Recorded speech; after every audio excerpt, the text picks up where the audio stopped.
Hello guys, welcome back to my new blog. আজ চলে গিয়েছিলাম মুর্শিদাবাদে ভাইজির অন্নপ্রাশনে।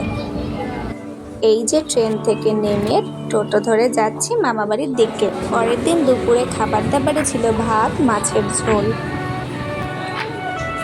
মাছটা খুব সুন্দর সফট ও নরম ছিল, জব্বর করে খাওয়া গেল।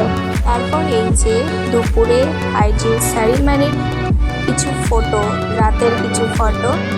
সন্ধ্যেবেলার স্ন্যাক্সে দিয়েছিল পকোড়া, রাতের খাবারে ডিমে দেবিল। এটা সস দিয়ে মাখিয়ে খেতে খুবই ভালো লাগছিল। তারপর দিয়ে দিল রাইস আর পনির, খেয়ে নিলাম। তারপর সাদা ভাত, ডাল, তার সঙ্গে ইঁচড় চিংড়ি দিয়েছিল, মাখিয়ে খেতে খুবই ভালো লাগছিল এটা।